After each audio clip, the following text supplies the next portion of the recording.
So I think right now it's recording. So sometime when we start recording, sometime because take part of the memory, we might see some delay in the camera. So just make sure you can see. If I wave to you, can you see my hand wave smoothly? Yeah. Great. I'll let you know if you freeze. Okay, great. Okay. And can you see my mouse moving? Yes. Okay, great. Okay. Yeah, that's great. And let's go back to the. So let's recap. Let's do a little recap what we have discussed this morning.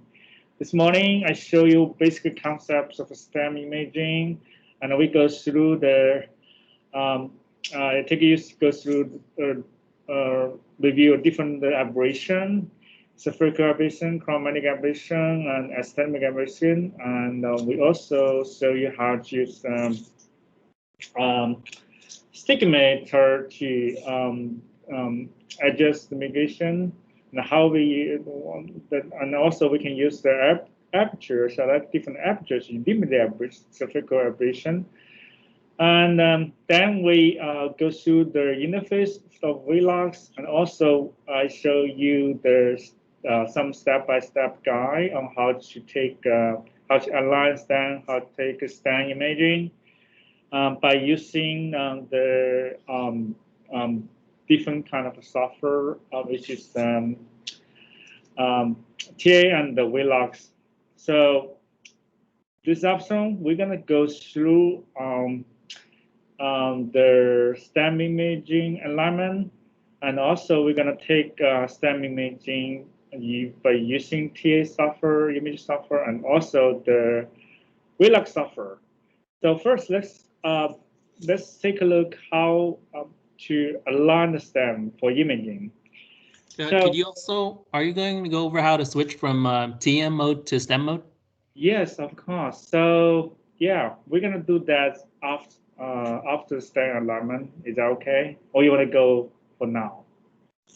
It'd be announced because usually, because we usually, a lot of users use TM. So I want to know how to get from TM to STEM. Okay. Yeah. And then do the alignment. That's probably what normal we will do. Yeah, sounds good. Then we can switch to the TEM image first. So for TEM imaging, so usually the first thing we do is to load the factor register. So we usually save alignment in two locations. So one of them is under the fact register. This is like just save the basic alignment. So another alignment file, which is under alignment tableau, under alignment sub window. Let me find that for you first.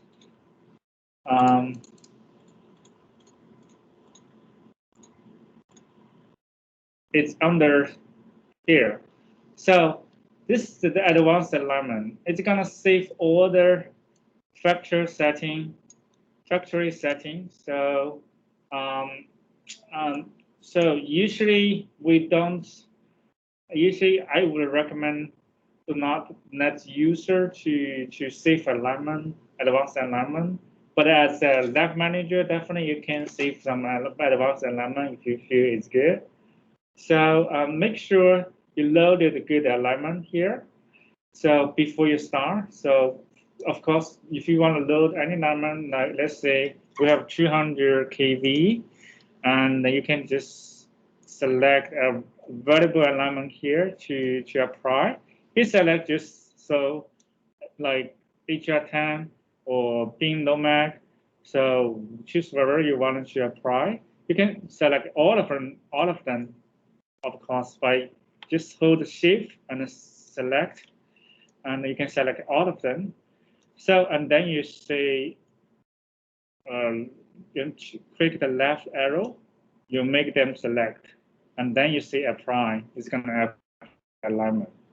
So, because now we already apply the alignment, so we don't do so. But usually for the user, when they come to use my copy, the first thing you usually do is to load the factory register. So for now, we are in STEM mode. We can easily switch to the TEM mode by load one of the factory register. Say here, I want to load 200 KB T10 factory register file. I can, before I apply, before I set the alignment, I should check the fab out, make sure we select the necessary alignment we wanted to apply. We make sure we at least select estimator and mode. Magnification is fine. We can just uncheck the magnification, or you want to check the magnification. It's your preference. So then you can just say set. Then I'm gonna go back. This thing gonna take you back to the TEM mode. So it's gonna take some time to set in the stigma.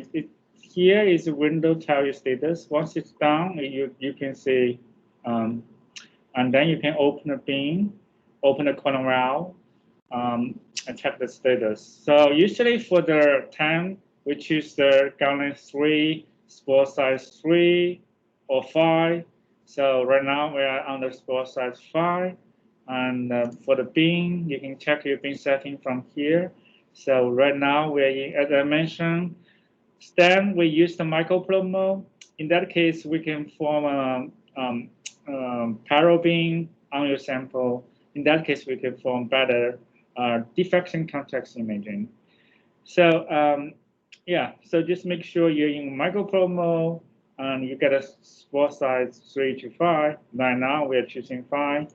And also make sure you get aperture select. Right now we're using 150. Okay. I would like to choose 17, which is better. As I mentioned, 17 is good to eliminate the severe collaboration. So right now we just keep the objective aperture out. So later on we can add that in to improve the contrast. So just check a few things. So check your high tension, gun length, and also both sides of the parameter after you apply one of the fact register. Once it's all checked, and then you can open the column row. So then you're able to see something in the full count. So this is the full count, and you can sometimes the first thing you need to find your bin. So to find a bin, either make sure you're on a good location, and also sometimes you need to lower magnification a little bit to see your bin. If you lower the magnification, you still don't want to see your bin. You might want to move the stage a little bit to find the vacuum region. So here we got a sample, and we lower the magnification, and to find the region of interest. And the first thing we do in the STEM, we usually we find the region of interest, and then move to the area move to the vacuum area for the alignment. Here I move to here, so this is the vacuum area, and we can condense the bin by use intensity log. We can quick cost to make it easy to condense the bin. I don't want to condense the bin on a sample because if you have a bin sensitive sample, it's going to easily damage your sample. Usually I move out of sample and then I condense the bin on the vacuum region. So the first thing I need to check is check the bin status, right? And if your bin is wrong or not, if your bin when you go under focus, over focus, whether you're being wobbling concentrically. So if you don't wobble concentrically, you might need to adjust the situ center. We will go through this one by one. But the first thing we need to do is usually we move to sample to close to the U-center height. So there's several ways which can do so.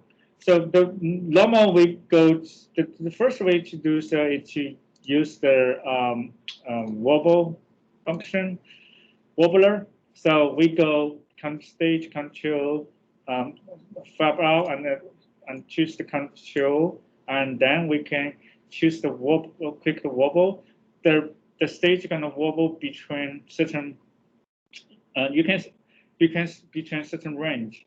So here we select 15 means the stage is gonna wobble between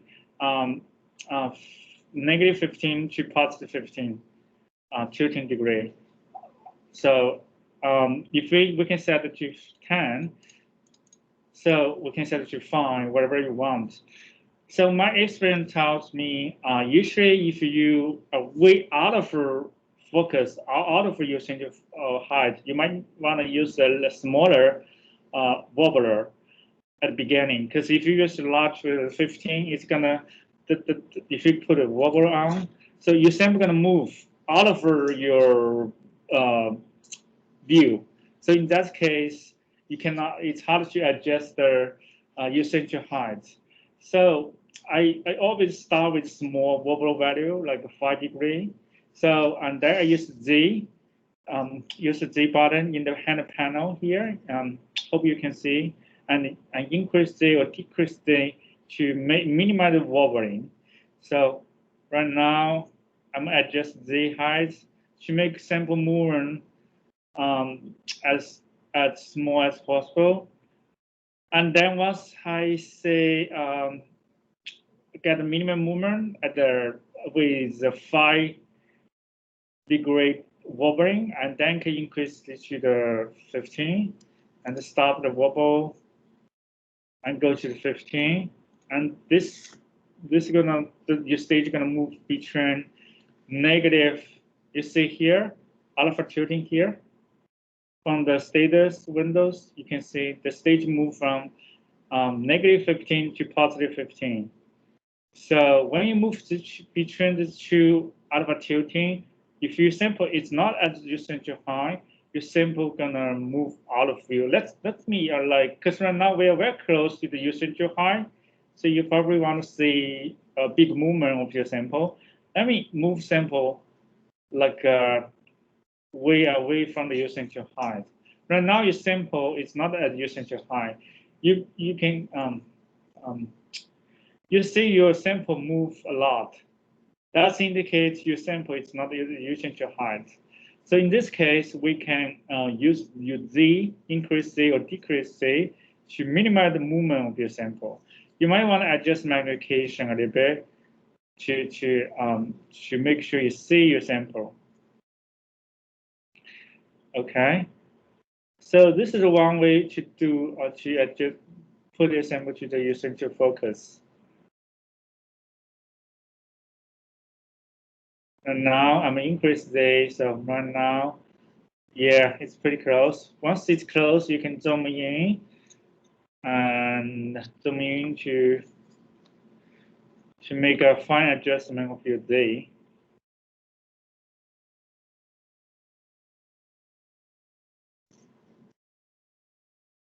It's close.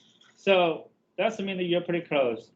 And once you minimize the movement of the sample, you can just uncheck the wobbler, and then you're pretty close to the your center height. So before adjust your center height, make sure your defocus value is 0. You can push your central focus to bring the defocus value to 0. So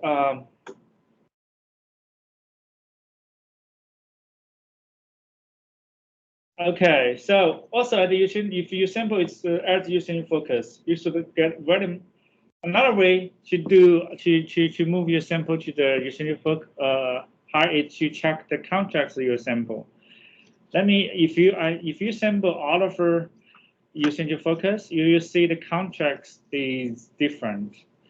You sample you will see this like edge effect. You see this like yeah, I see, like some glare, right? Particle, yeah, like in the vacuum. So in order to move your sample to the center height, you can use Z to bring the sample to get a minimum contrast. So you might need to move stage during the adjust Z height. So you can increase or decrease, you try two directions. If you say one direction give you worse result, you can try another direction. And once it's reached the essential focus or essential height, you can see you get a very minimum contrast. And you see this white particle disappear if you. So this is one of the white particle you see here. This means we're very close to the essential focus, essential height, but not at essential height. So if we use this to make this white particle overlap with this black particle, then we are close. Let me zoom in to give you a better view. So this is, you see, this is actually this is one green. This is green contrast. This black contrast indicated as green, and this is the white contrast. It means your it's caused by the Fresnel edge effect. So if you move your sample to the essential height, you see these two particles overlap with each other. So this is another way to adjust your sample to the essential height. So once it's at essential height, you're good to do some alignment. Because some alignment you need to do at the essential height. Because if you don't do that at the essential height, after you adjust your sample height, you probably need to redo the alignment. So I always recommend you do the essential height first before you go for the direct element. So okay, so far we find a sample, we move sample to the essential height, and of course first we load a good fact register. We have a good starting point. And then we need to do a little bit of direct alignments through through here. So to do the direct alignment, we can just you can follow one by one. So here, but usually because usually we don't need to do all of them. We just need to check few of them. Then we're good to go for the imaging. This is for the routine stuff. So first, we move to the vacuum region, and then we condense the beam. This is the first step. And then we move to a good magnification, because at least we need for the alignment, at least we need to do the alignment at the couple thousand, couple 100,000 key. So at least we go like 200,000 magnification. Okay, and then when you find that you have a little bit of beam shift when you increase mag, then you can use the direct alignment in the beam. Under the direct alignment, there's beam shift. You can move your beam to the center by using beam shift. So, and then you can use the molding function X and Y to move beam to the center. And then you can increase the mag to the probably, this is good, 245,000 X. Okay, and then we're done with the beam shift. We condense the beam. So we can use the condensed beam by using intensity lock here. And then we can adjust the step. We can do finer or coarse. So this is 3 steps actually, coarse. And then you click the finer again, it's gonna go medium. And then you click the fine again, you see the red line on the fine is on. Let me show you detail when we switch to the hand panel view. So right now it's on the finer. So that means when you condense the beam or when you do clockwise on the counterclockwise, your beam gonna wobble or your beam gonna wobble very slowly. But if you push the coarse button, so this low lights on, that means we are in the median. So media range. So we have 3 steps: fine, median, coarse. And then if you push the coarse again, we go to the coarse. So if you just turn a little bit the intensity, the beam gonna move very fast. So So three steps to adjust the intensity. So usually we choose the medium. So okay, and then we condense the beam, and then once we condense the beam, usually this is a gum shift. Gum tube, usually gum tube alignments will be fine.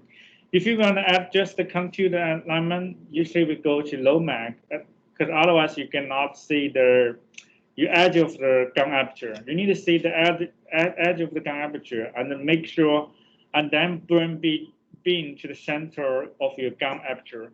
So so usually we don't need to do that, but if you want to learn, we can go through that during the diffraction training, but because this is going to take a little bit of time, and also for the gum shift as well. So today I'm going to just show you some routine. So if you load a good effect register, you don't need to tune this to alignment. But if you want to, I will show you more detail when we do the diffraction training. So normally we just needed to check the beam to pure point X and beam to point Y. If you click that, you see this the beam gonna wobble from. You switch the view again? Oh, sorry about that. Yeah, we can switch to view, and then we can.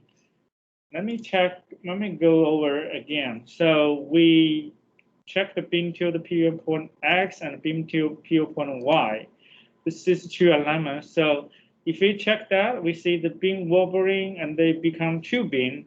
So we need to make sure this two beam overlap with each other and the movement, any movement between them. Use multifunction X and multifunction Y. So you see this is getting worse because right now I adjust multifunction X. So first adjust multifunction X, make sure they are close, and then we can adjust multifunction Y, make sure they overlap. And then even we can zoom in a little bit to make they do some fine adjustment. Okay, right now it's pretty close. Okay, we minimum movement, and then we can check the period point Y, and then make sure we minimum movement between them. A good tip here, if you select auto help, so if you select auto help, it gives you information about how to align what is the pivot point, pin to pivot point, how to align them. So you can read this when you practice by yourself. So also, once we're done with that, we can just sit down. It's gonna save this alignment. But if you want to save to, it's gonna save temporary. If you want to save to, you have to save as one of a fact register. I will show you later after we done what is this kind of alignment. So and then we can do beam shift a little bit to make sure, just make sure auto help go away so we can focus on the alignment. And then we can bring beam back to the center.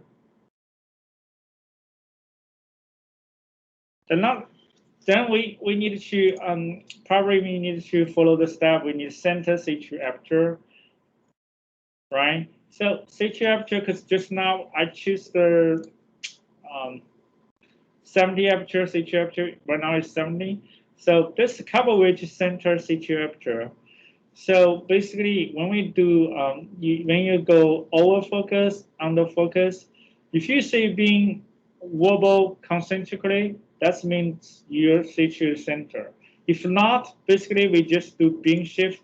This is a simple way. First, we make sure your beam is round. If your beam is not round, right now it's pretty close, right? If it's not round properly, we push the stigmator here, and then we use a condenser stigmator to adjust the beam to be round shape. So before we adjust, it's always good to copy the current value to one of them to make sure if we go way away from initial value, we can always record the value later. So we just copy 1 to 2. Then we have the current value in column 2. And if something went wrong, we can always record this value. So, okay. And then we can use multifunction sy to make sure we get a very round bin. Because right now bin is very close. We do not need to do a lot of adjustment. So we can also zoom in a little bit to make sure we do fine adjustment. Okay, actually bin is pretty close. You can always choose finer, adjust the style by minus button or plus button here. So, okay, we got a very long round bin, so it's fine. So then I see long, deselect the signature, and then we can check the C2 center again. So the first way to check, we just click the center C2 aperture. Your bin gonna wobbling, so you probably need to zoom out a little bit. You see, the C2 aperture is wobbling, right? So if it's wobbling concentrically, it means your C2 is center. If you're not, you probably need to use multifunction X and Y to make sure to minimize movement between the different focus and make sure your bin is wobbling concentrically. So we go X first, getting worse. We go other, go different direction, getting better, improve, and then we adjust Y.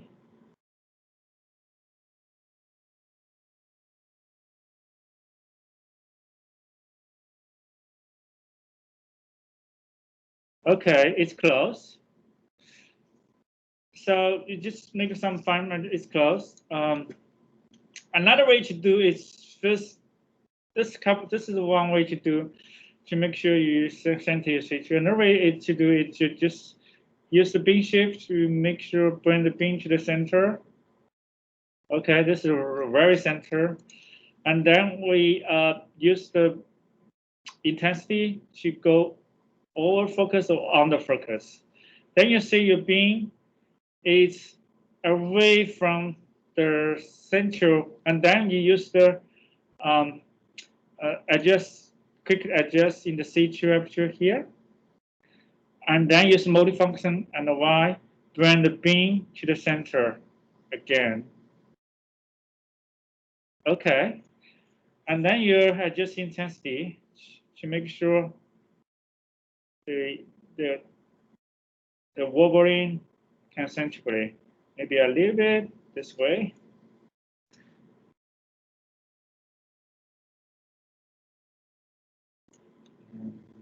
Condense the bin again. Do several times to make sure you have well centered the C2 aperture. Use the bin shift to move the bin to the center.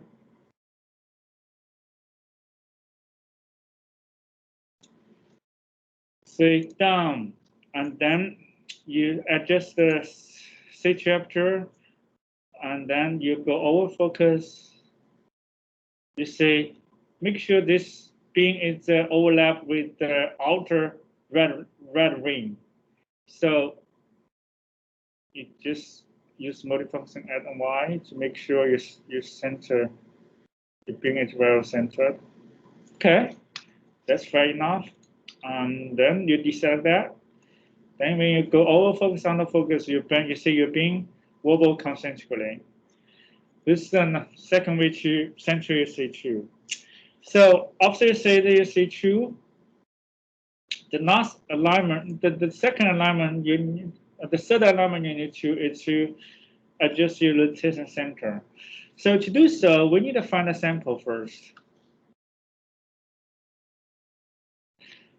So this is your sample. And then you need to do zoom in. At least we go to about 200 to 400 kx. And then we see the sample. Okay, and then we can select rotation center. You say your sample is wobbling.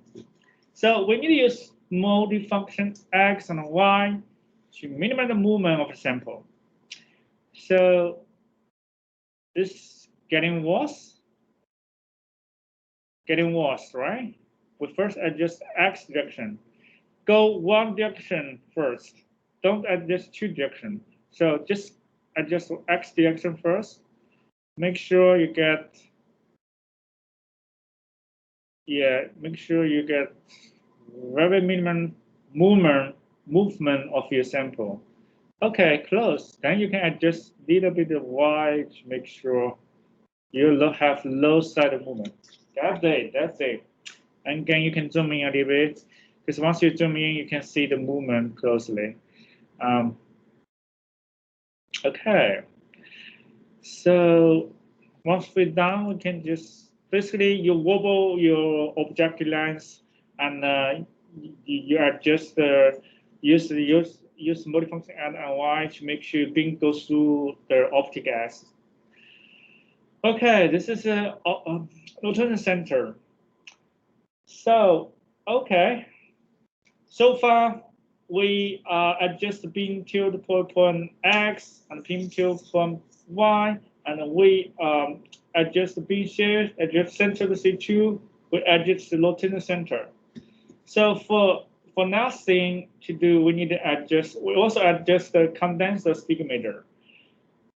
Two things next for the HR. So right now we are good for low mag TM imaging. If you want to go for high resolution TM imaging, there are two things to do. First, we need to adjust the objective stigmator, and also we need to adjust coma-free element. So I will show you how to do so. So to do so, we need to use the camera because that's going to give you better view. So of you FFT, we need to use FFT to do so. You can use FFT here, but this is a quick view of the FFT, but it's not that clear. So to get a clear FFT, it's better to use the one camera. So we can just insert see the camera. Things we can say insert see the camera, and then we adjust the fading and exposure time. We can use the relax to do so. Go to acquisition. So and then we can say view. And the next thing we need to leave the screen. We push R1 to leave the screen. And then we go FFT. We check over FFT here. This looks pretty round. So probably we can zoom in a little bit. So to zoom in, we need the load screen and use the fluid cam to zoom in. Because once we zoom in, the intensity your beam of intensity might change. If you use a camera, it's my overkill camera. So that's a safety. That's just for safety. So once you reach the magnification, you might want to shift your beam, move your beam a little bit by beam shift. Okay. So once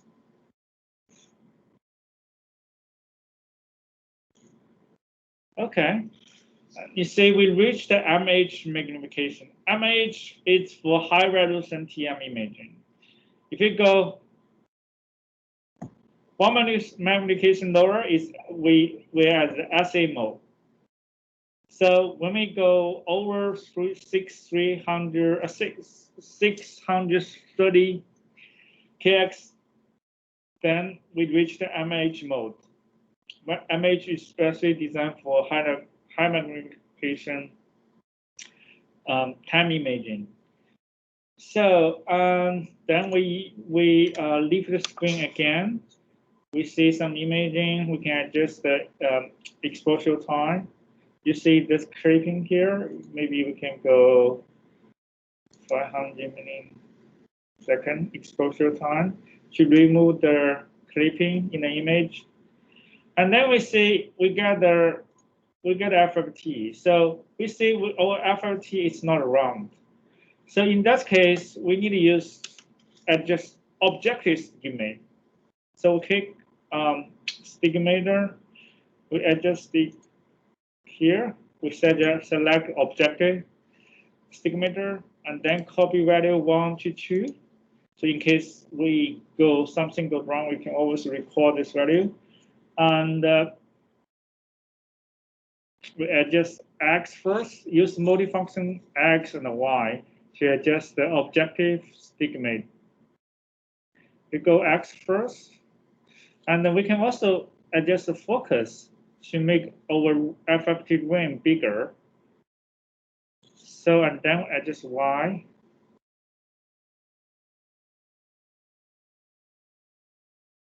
Usually, 3 to 5 range is good for adjust the stigmator, objective stigmator. Okay, it's perfectly wrong. And then we see long. And then last thing we needed to do is adjust coma-free alignment. We go stage here. We go coma-free alignment X and Y. So when we select coma-free alignment X, so you're being gonna wobble through. You're being gonna wobbling, and when you go under focus, over focus, you see your FFT is different. We want to use the multifunction X to make sure you have a similar FFT at different focus. So right now it's close, right? When you go over focus, under focus, you see these two rings. They have a similar size, similar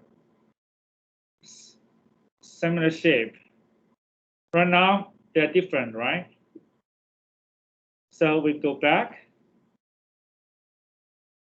They have right now these two FFT looks very similar at the two wobbling focus. Once it's done, please notice we only use multifunction X to adjust the coma-free alignment. Okay, don't touch the multifunction Y. And also we can do coma-free alignment X, Y. And then we select coma-free alignment Y. We also see being wobbly through two directions, and then we see we compare the FFT between them. Right now they're pretty close. Also, we only use the multifunction X to adjust this coma-free alignment. This is off. Right now you see at the two direction, the FFT is totally different. So we're gonna go something like this. When we wobble at when we add two different focus, your FFT looks very similar. It is close. Okay, this is make sure coma-free is fine alignment. It's fine adjust your rotation center. So once you find adjust the rotation center, means you have you adjust your coma-free. You adjust your coma aberration. So okay. So there's no need to adjust coma-free pure point X and coma-free pure point Y. This is good. So it's not gonna make you get a better image. So just adjust coma-free alignment X and the coma-free alignment Y. That should be enough for you. Okay, once we're done with that, we're ready to take imaging. So before taking image, we might need to adjust the beam center. Make sure we put the beam on the center. But use beam shift. Okay, we're done. Then we can move to the region of interest to take image. So before do that, we probably want to adjust a little bit the focus because the sample height is different. So do not use Z to adjust the focus at this moment. Just use the focus button. The reason is because beaver point X, beaver point beam beaver point X tilt beam beaver point tilt X and beam beaver point tilt Y is related to your sample Z height. So if you adjust sample Z height, you probably need to readjust beam beaver point tilt X and Y. That's the reason we only use the focus lobe to focus your sample once we're done with the alignment. Okay? So we find a region of interest first.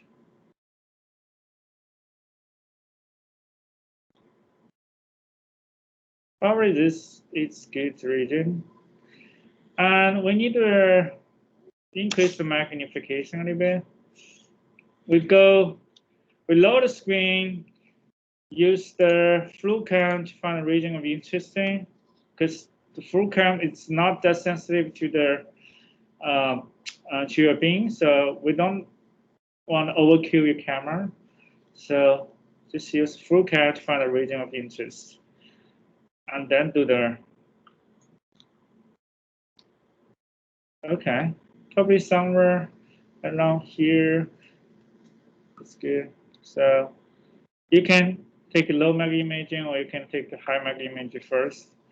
So wherever it's your preference. So usually I just go for high mag.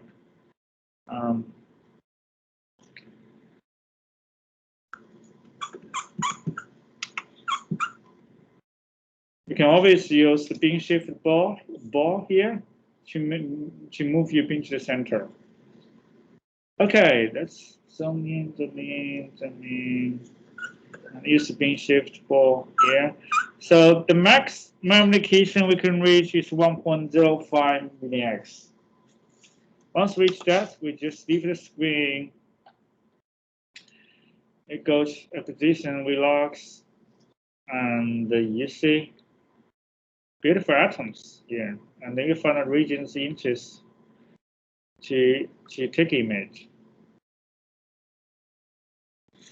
For example, if you feel this is a good region, then you can just say set up the acquisition. So so this is give you 4 options to do. First is live view. The second one is you can set up the second setting by click here. You want to do view or occur or take series, take videos. So I usually choose second as occur. So I can set that you want to do 4K by 4K, image size, because for the high magnification, we usually recommend 1K by 1K image just to be enough. So, and then you set up your exposure time. I don't want to overkill my camera. I probably go a little bit small exposure time first. And I can always increase the exposure time later. And the frame combining, I don't want to do frame combining for this kind of type of imaging. Just say 1 frame per exposure. So that means 1 second per frame for the exposure. So definitely we want to use the post spaceman shutter. So that's for protect your camera, and also correction. We use image correction, which are the back and the gain to remove any dirty things on your camera. So and also we this option lets you select break the beam after acquisition, resume the view after acquisition. So resume the view after acquisition, when you check that, once acquire imaging, you can resume to the live view. So break the beam when idle means when we pause the acquisition, we pause the view, the beam gonna be blinked. So I don't want to do that. Let's do this. So okay, let's let's set, once we set up application, we can just check the region of interest again, and then say acquire. It's gonna acquire image for you. Okay. Once acquire, it's going to go back to the live view, because just now I select this one, return view after position. You can uncheck that if you don't like this option. Once it's done, we can check the quality of the image we just took by using the processing window in the Relax. You can just set the processing window here. This is the image we just took. You can just use the central mouse, central wheel of the mouse to zoom in to check the quality. And you can also check the FFT by simply click here. So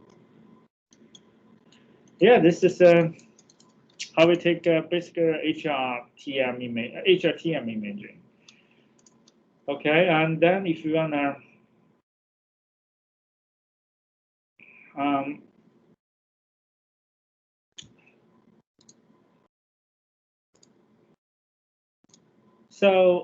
also you can do live view. So right now we don't have the simple drifting. We don't have a simple drifting. If you have simple drifting, you simply drift. We probably use the one function we call DCFI, means drift correct frame integration. So for this, by using that function, we can remove any drifting by cross correlation method. So for example, if you have drifting here, if you take the single frame, acquire single frame imaging from your atom, it's a little blurry. So in that case, we can set up the DCFI imaging. So we can acquire service imaging. So we can set up, like here, we have some drifting. We set up in the mode, we set up the service, and we set up resolution, pixel resolution, exposure time per frame. We probably want to do 500 milliseconds per frame, and then you have frame company is 1 frame, and then mode you can choose auto stop mode. That means once we reach the 10th frame, it's gonna stop acquisition. So okay, you can choose the same shutter, post placement shutter, and you can choose image correction, dark and again. This is so because for the SATA camera, after a certain usage, we should always do gain reference, should remove any overkilled point and dirty scenes on the camera. Okay, you can also select whether you want to resume view after acquisition or not.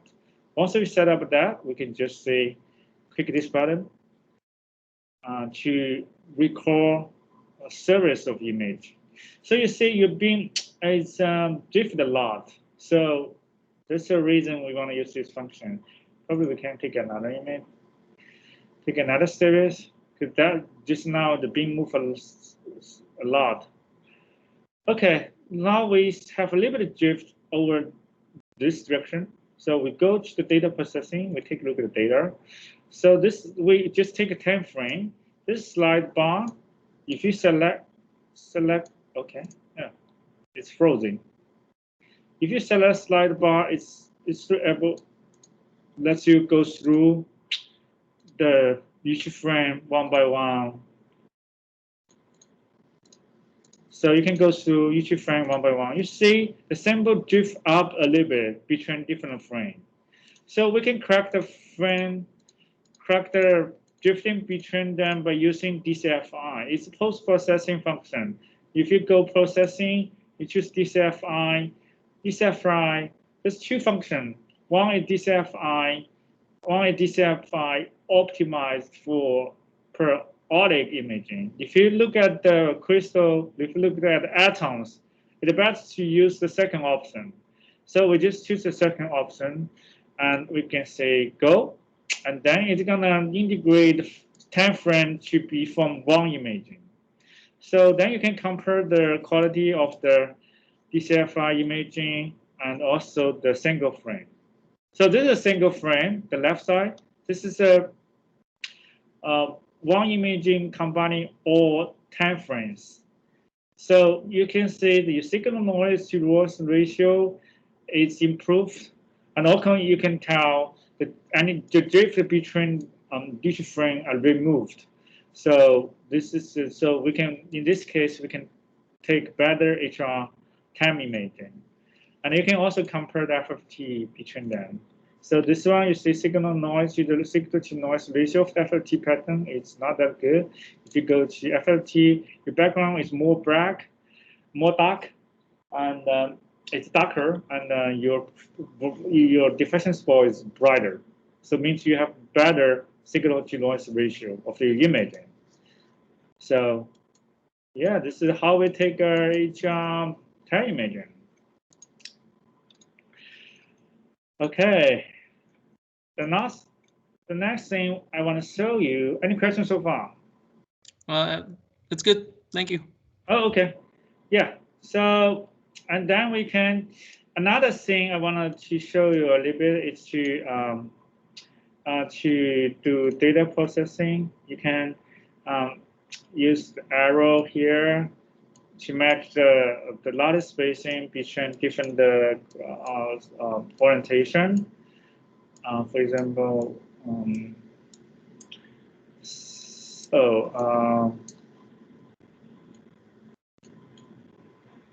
this orientation you see, and then you can check this is fault processing, the first one here, and then you can select to pick between the distance between two peaks.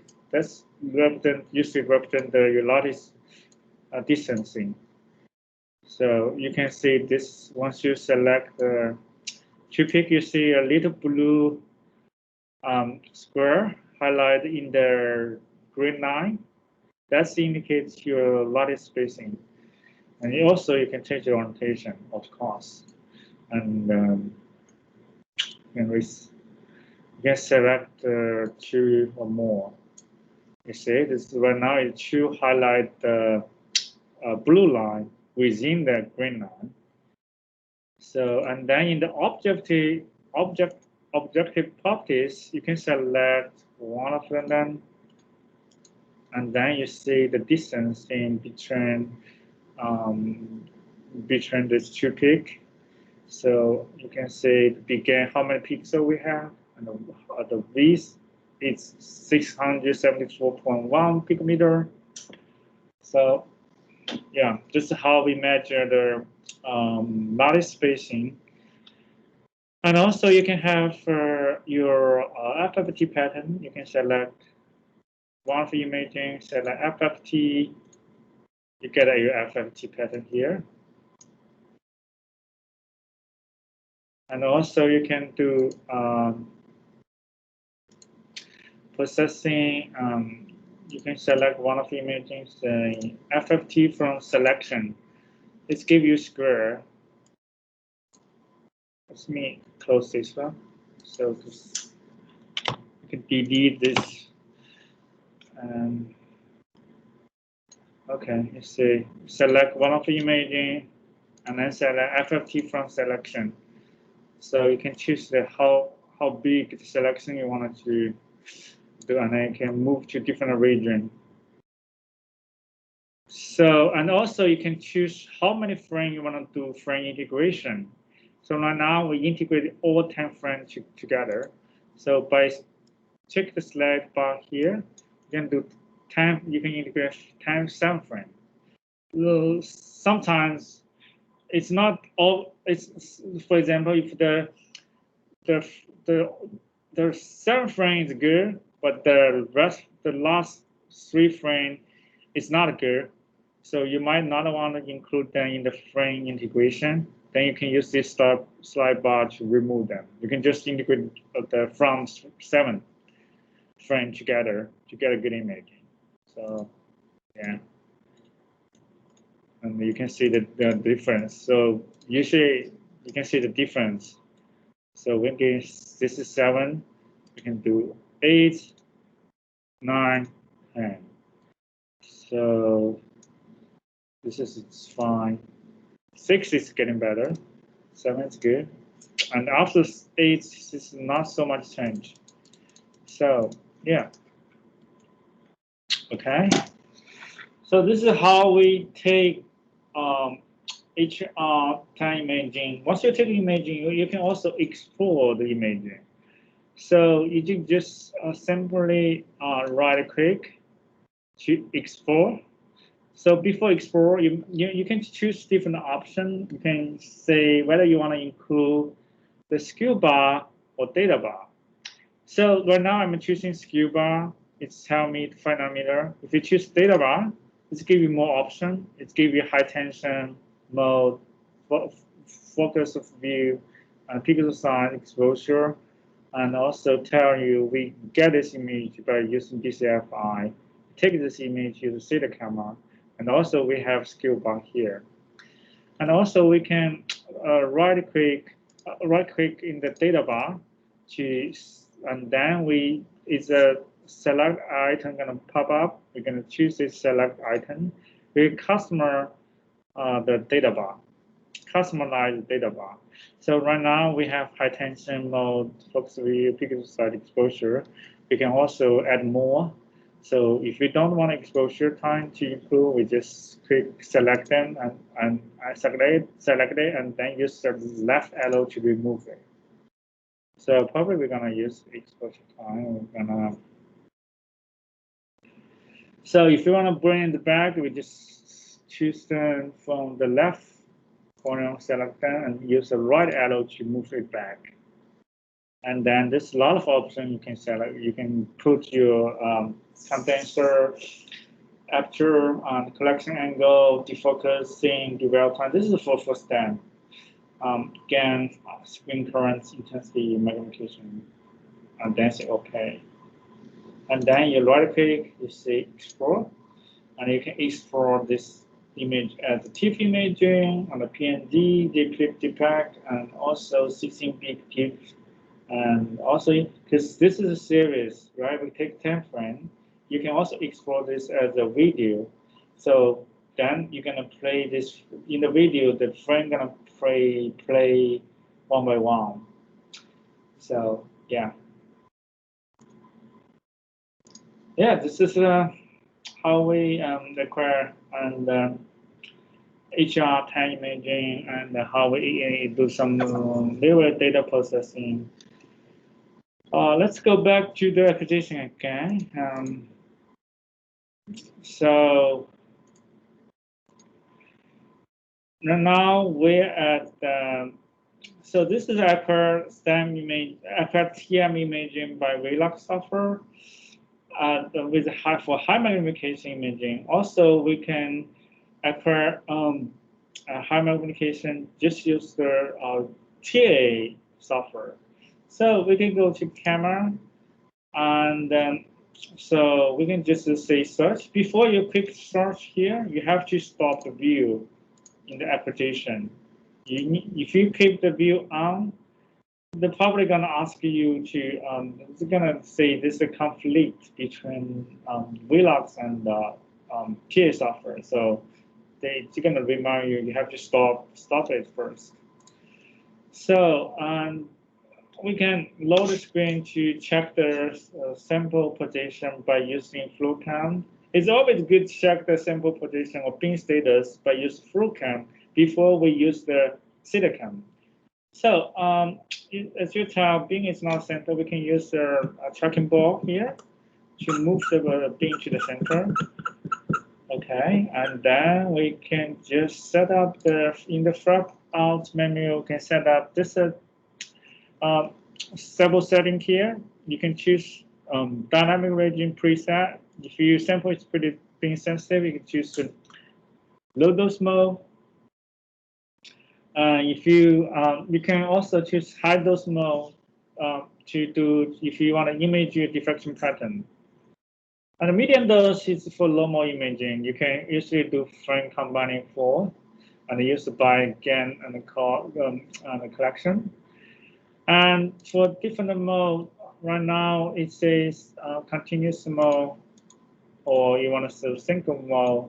And this is the GAN reference. So I can show you doing over how to do so, doing over diffraction training. So once we set the median dose, we're gonna combine 4 frame, but I don't want to combine frame. Just say 1 frame. I can change whatever I want. I just say 1 frame, and then can set up the integration time, which is exposure time. Whether you want to do binning or not. If you don't do binning, that's gonna give you 4K by 4K view, image size at 4K by 4K. I'm probably gonna do binning 4. That's gonna be 1K by 1K image resolution. And the radar area is kind of for you have like full, half, quarter, eighth. This is 4 choice. Full is gonna review all the area. Image size is gonna be 1 by 1. Which is half, it's only gonna read out half of the region. Because right now we're seeing the whole region, right? So if you choose half, it's gonna only read out, the image gonna be zoomed in, and you're gonna read out half of the region. And if you go to quarter, only fourth, only 25% of the region gonna be imaging.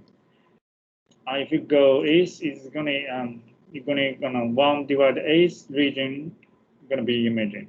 So I would choose 4 right now, and then I go search. So and then I need to select our view here, and you see the integration time is very small. So and then you leave the screen. So right now integration time is very small. So you see it's dose rate is pretty small. You can check your dose rate, especially if you wanna monitor. Because if you have a beam sensitive sample, you probably want to monitor your dose rate. You see, because you leave the screen, so you probably need to put the screen down to check the dose rate. Yeah, I know dose rate is about 2600 electron per angstrom per second, per angstrom square per second. This is a decent dose, but not small, not very small. So we can usually for the HR10, it's required a lot of dose. So you might want to increase density by using intensity here, or you want to increase the integration time. I just stop search. I can increase integration time here. And now I probably use 0.1 second. And I see enter here. I just click search. You see, you get a much better signal to noise view. And then once you're okay with that, I can do preview. Preview, it means you check the quality before you take imaging. You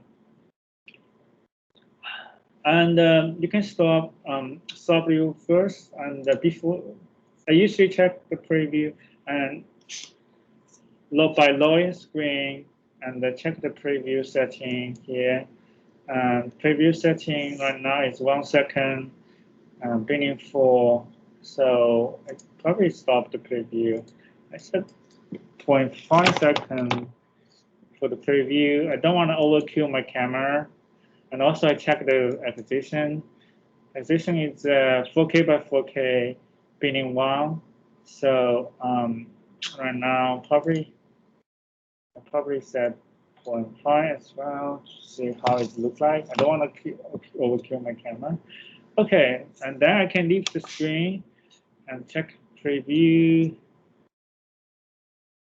Yeah, this is how your image look like. So then once I found it's good, it occur imaging. This is gonna give you 4K by 4K. So you see you can increase a little bit of your contrast by increase the integration time. Maybe I go to 1, double the dose, double the exposure time. Then this is a 4K by 4K imaging. Probably I can do binning 4. Take 1K by imaging and then choose 0.8 exposure time, and then I could see I could get another imaging.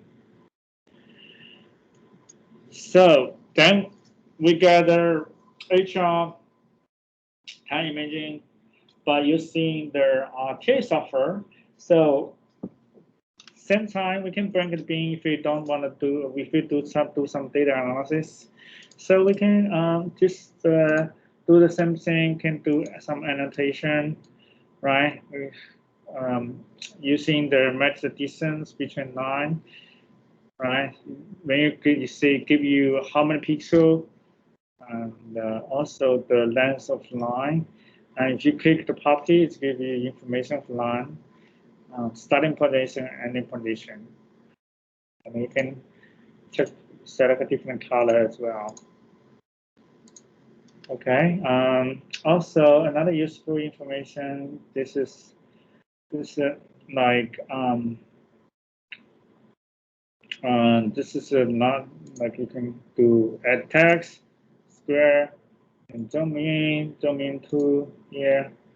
You can use the hand to move. You can so this is a lot of choice, and you can match distancing calibration tool. And you can just select the like the window select to pick. So, but first we need to have some mind feature. Let's zoom out.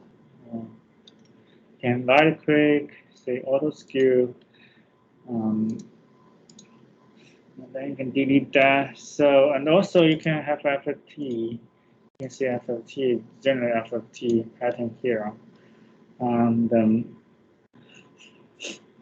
you can do inverse FFT. So by choose the, but first you need to apply mask filter. So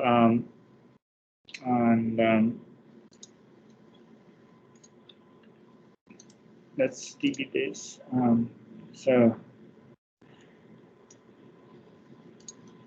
So we don't always recommend you to do inverse FFT because this make your image looks very fake. And then once you're okay with the image, you can do export image by choose the you can choose the file here, export data. To export the image, and you can choose usually choose the JPEG with skew maker, full resolution, and also you can choose TIFF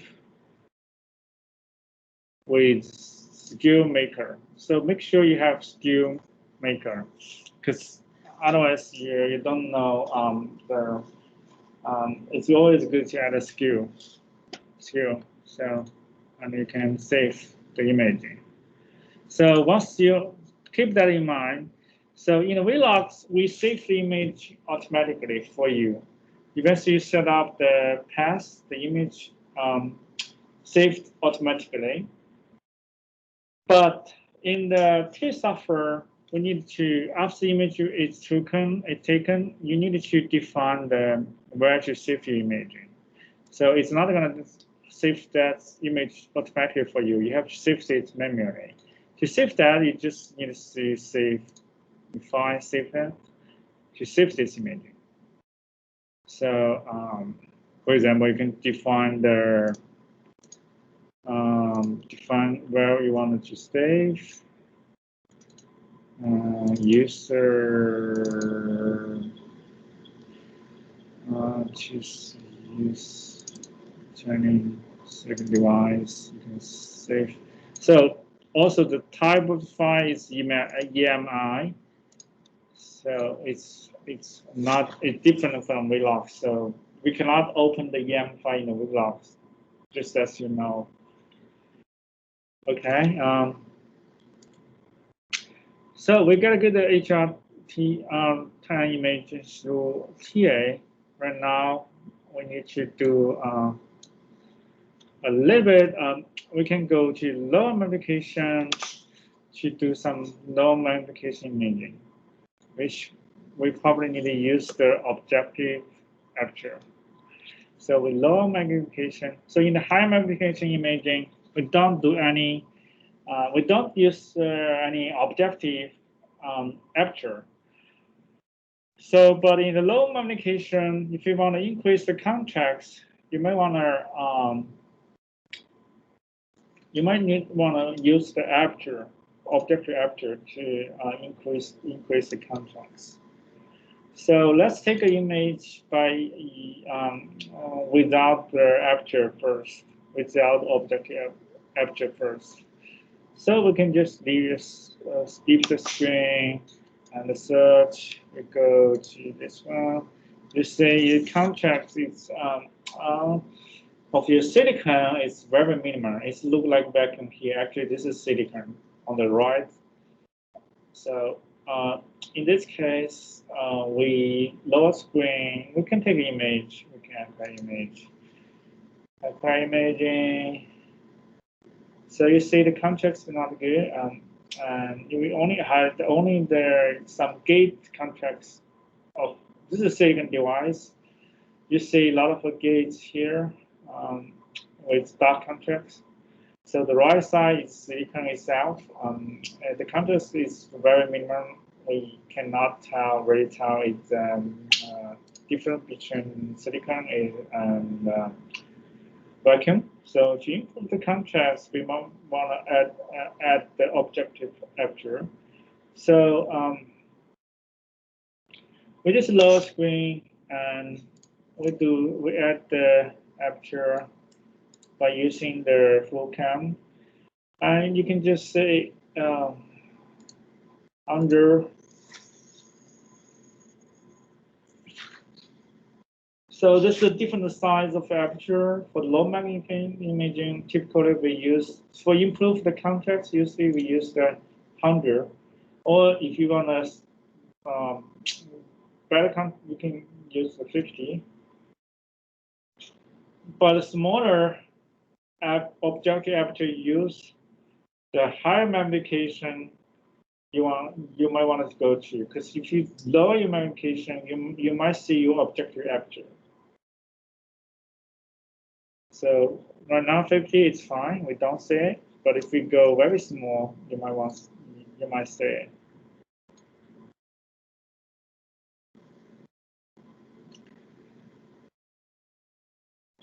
So right now you see, because you get a very small aperture, it blocks the view.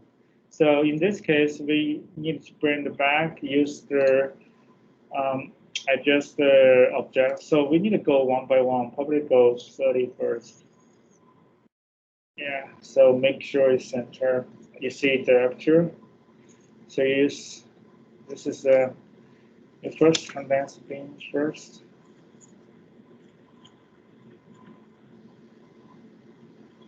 Okay, see a beam. Okay, we adjust the position of the objective aperture in a diffraction mode. So you just click diffraction. Use the hand panel here. We click the diffraction, and you see this is your objective aperture. And we go with deselect the objective aperture. You see, because I didn't select use the diffraction aperture, so you can use the intensity to make diffraction visible. And this is a full cam. Right now, you don't see much contrast from diffraction pattern. So probably you can adjust the different. We have different mode. That's natural light mode, linear mode, high contrast mode, high dynamic range mode, manual mode, and the high resolution. If you select high resolution, you see you get a more view, but you lose some resolution. So I would like to choose manual and then increase the contrast by use the central wheel of your mouse. You just click on the full cam. You see here, this is indicate your brightness of your imaging, and use the central wheel. You can decrease and increase your range. So then give you better view of your diffraction pattern. This is because right now I didn't select the cellular area, so you'll probably see this pattern is a Kikuchi pattern. And then you found out that the diffraction pattern is not at the center. You can use the diffraction element to move it to the center. Just click it, use multifunction X and Y to bring it to the center.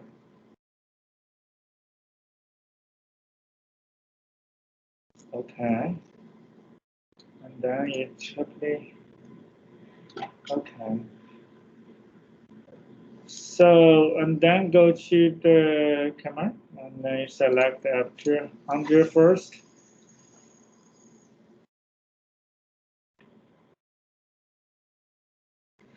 So you say this is your object capture. It's not right as this is your center spot. So you click adjust, make your objective capture right at the center. Okay. So in that case, you will get two bright view. And you can choose the 50. It's well at the center, and then go to the 30. It's not at the center. You can click adjust to move the aperture to the center of your beam.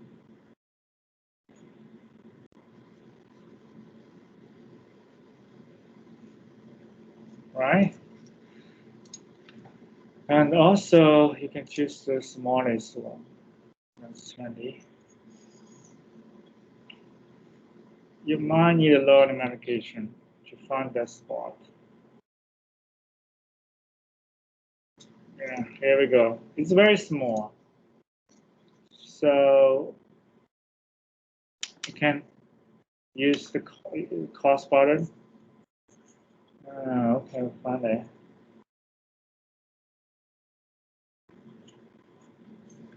Move your aperture to the center. Okay, done. So once you center your objective aperture, you could go out of direction pattern mode.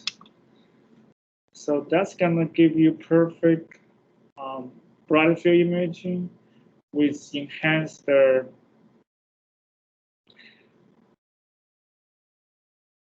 probably it's not at the center, it's give you a little bit dark field view. So we need to move right to the center of the beam. So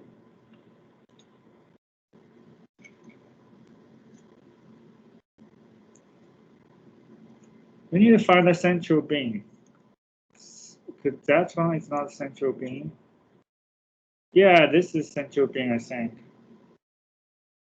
Okay, and then we go to the diffraction, go out of diffraction.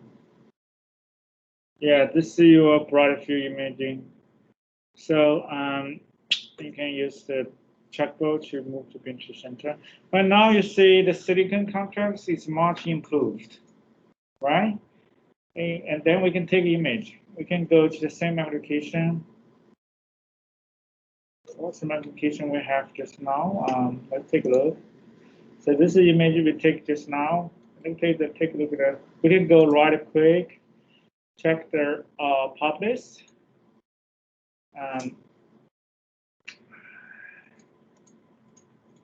Goes history, information, yes. You can go information, right click, select information, and look at the magnification. It's pop up, give you more all the information. So including the high tension, galvanize, emission, magnification is 28,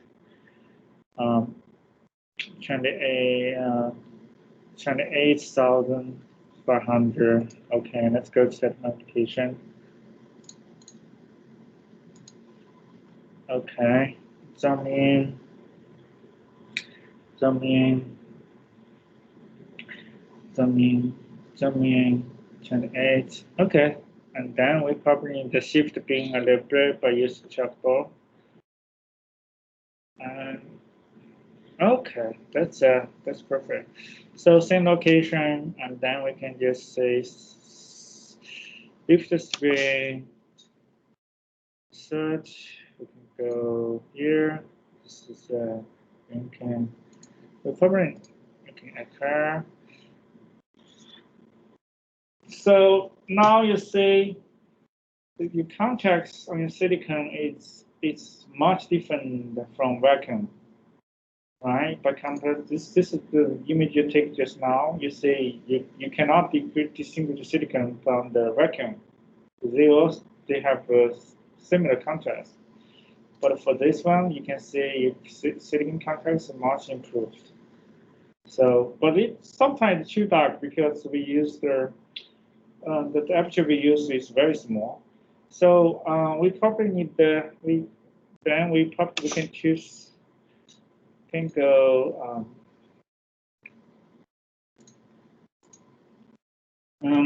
use the a little bigger, like a 50.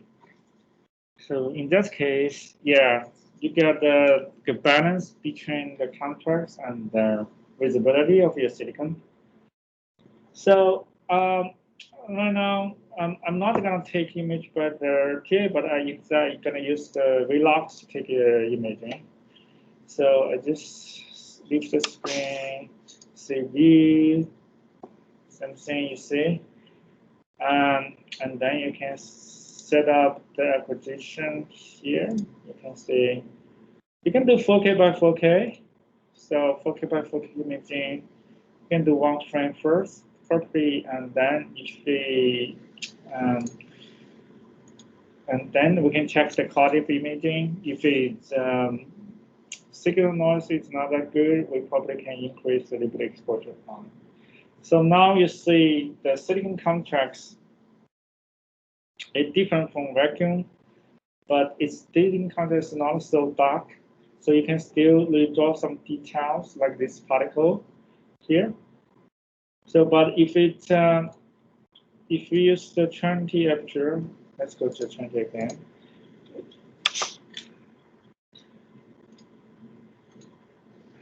And then we leave the screen, use the Vlog software acquisition, and then we see view, we keep the same acquisition, like imaging.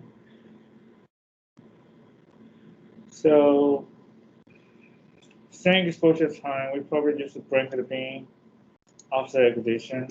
So just do not bring any additional beam damage to the sample. And then we go to the Vlog processing. We can compare this, do a comparison this, but you look at this two imaging. So this image, you can see some detail in your silicon. You can see this particle here, but here you just don't see it. You lose some details. So it's kind of a balance. So this is for this image, you get a better contrast by looking at this gate. But you lose contrast detail in within the silicon. So this you still get a bit of green view within this layer, but you have you can also redraw this particle detail. So there are same exposure 4K by 4K. So and then we can do a little bit more compression on the screen. Okay. Unbranded the beam. So we use 20 and use the 50, and then we use the 100. So this is the 100. We take another image, bigger screen, and go acquisition, and then view. Okay, image. It's the same setting. So yeah, right now you see contrast. It's not as good, but you still see this particle. And then we can retract the object aperture, take another imaging.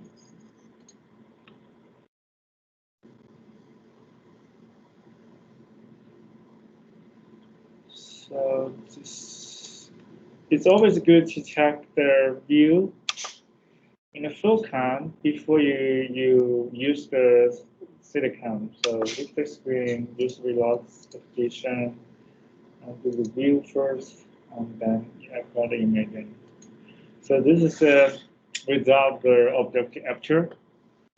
So, and then once it's done with bring the beam, we take a look at the data, and now data processing. We have take 4 imaging. This is without capture, object capture. This is with 100 millimeter object capture.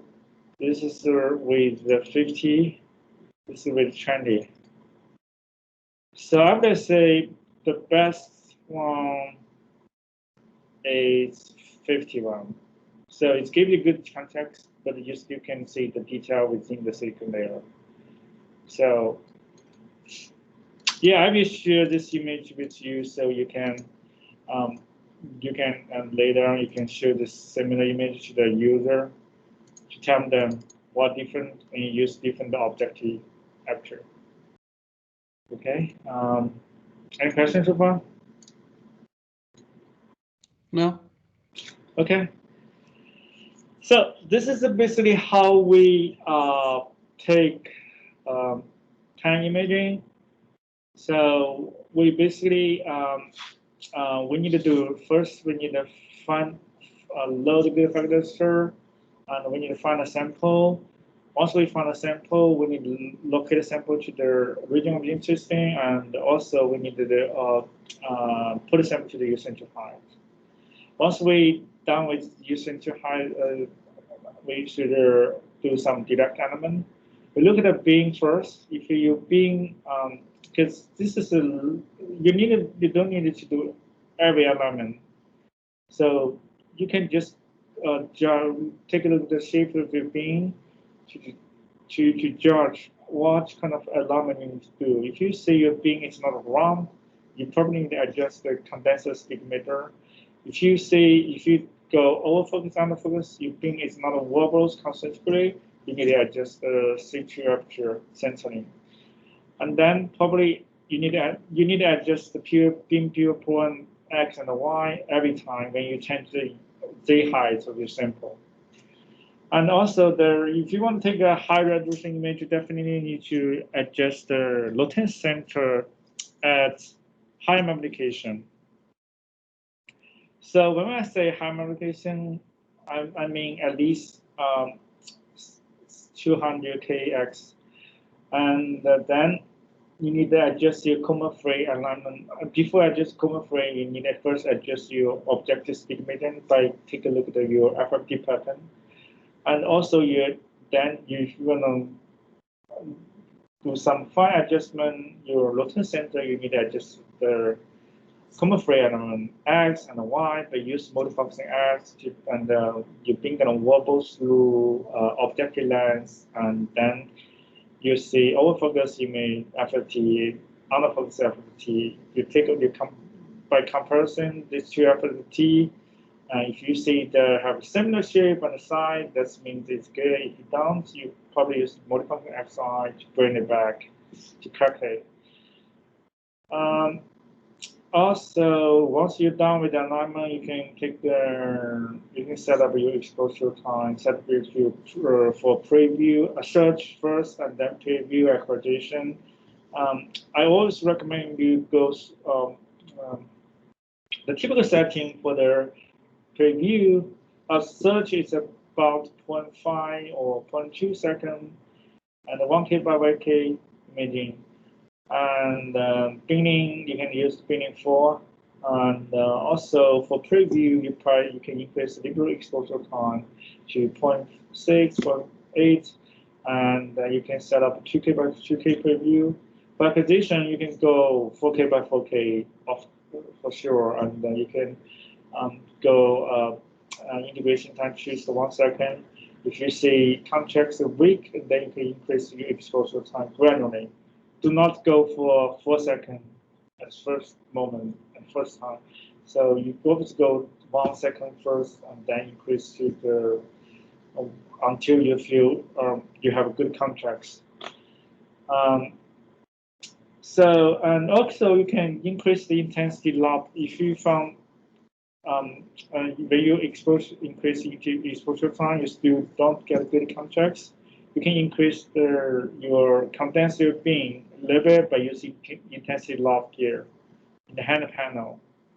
So in that case, give you more electron beam gonna go into the camera. Just be careful. So you always adjust the intensity lob with the flow cam. Do not adjust intensity by using the silicon. So because that's gonna because we don't want to take a risk to damage your silicon. Okay, that's basic basic because I don't include the detail so much detail. So last time when we do diffraction alignment, we can go through the detail one by one. So yeah, this is the imaging, how we do TEM imaging. So once we're comfortable with the alignment, we can go to the vacuum and see. You can save a new alignment, or you can update the existing alignment. I probably want to go up to update, so I can just select 200 kV alignment and just apply, and then can see update. It gives you yes or no, and you can say yes, and then it's update alignment. So to the existing 200 kV alignment here, you see this. This is on the very top because you just update it. So you can also save as a new alignment. You can see training. So and say add. So you just click date. It's gonna I'm gonna arrange the file according to date. So you see this is the alignment we just saved.